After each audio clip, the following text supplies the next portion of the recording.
तो बीजेपी के साथ गठबंधन पर जेडीयू में फूट पड़ती भी दिख रही है। जेडीयू नेता अली अनवर ने नीतीश कुमार के फैसले को गलत बताया। उन्होंने कहा कि नीतीश जी ने अपनी आत्मा की आवाज पर बीजेपी के साथ जाने का फैसला लिया, लेकिन मेरा ज़मीर इसकी इजाजत नहीं देता। मौका मिलेगा तो अपनी बात रखूंगा। देखिए, माननीय नीतीश कुमार जी ने अपनी आत्मा की आवाज पर भाजपा के साथ जाने का फैसला किया है, लेकिन मेरा ज़मीर यह गवारा नहीं करता, इसकी इजाजत नहीं देता कि मैं उनके इस कदम का समर्थन करूं।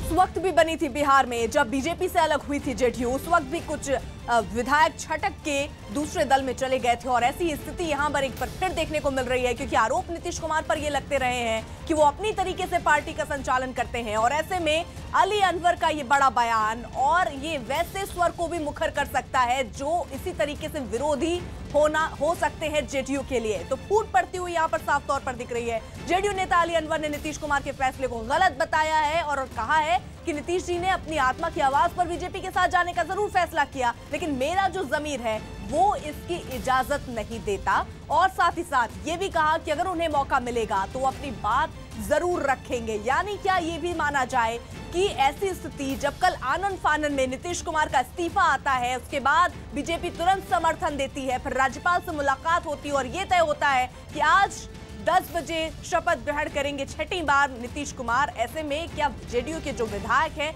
उनसे बातचीत नहीं हुई? क्या उन्हें अपनी बात रखने तक का मौका नहीं मिला? क्योंकि उन्होंने कहा कि मौका मिलेगा तो अपनी बात रखूंगा। यानी साफ है कि अभी तक कोई मौका उनको नहीं मिला। जेडीयू के तमाम विधायक अपनी राय रखना चाह रहे होंगे और ऐसे में फूट के जो स्वर हैं वो भी मुखर हो सकते हैं। चंद्रमोहन हमारे सहयोगी जुड़ चुके हैं। चंद्रमोहन, जो स्थिति है वो वैसी ही तस्वीर याद दिला रही है जब जेडीयू और बीजेपी टूटी थी। आज भी ऐसे ही आवाज मुखर हो रहे हैं, तो क्या माने, क्या जो विधायक हैं वो छटक सकते हैं?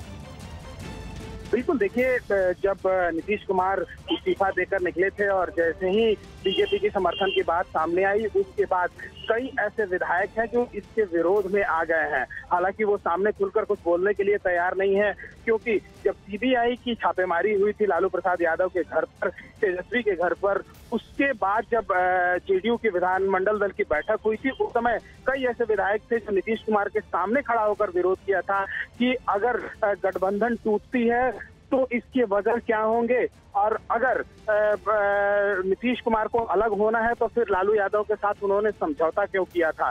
तो ये बातें जब विधानमंडल दल की बैठक हुई थी उसी समय सामने आ गया था। और अब जब एक बार फिर बीजेपी के समर्थन से नीतीश कुमार मुख्यमंत्री बनने जा रहे हैं, तो धीरे धीरे विधायक और जो कार्यकर्ता हैं वो मुखर होने लगे हैं। और उसमें पहला आदमी अली अनवर ऐसे हैं जो सामने आए हैं खुलकर, और उन्होंने नीतीश कुमार के इस कदम का विरोध किया है। हालांकि हो सकता है कि फेहरिस्त धीरे धीरे लंबी हो जाए, लेकिन अभी जो स्थिति बनी हुई है वो साफ तौर पर यह दर्शा रहा है कि जेडीयू के अंदर खाने में भी सब कुछ ठीक नहीं चल रहा है। नीतीश कुमार के इस कदम को बहुत ऐसे विधायक हैं, कार्यकर्ता हैं जो विरोध कर रहे हैं। शुक्रिया चंद्रमोहन, आप नजर बनाए रखिए।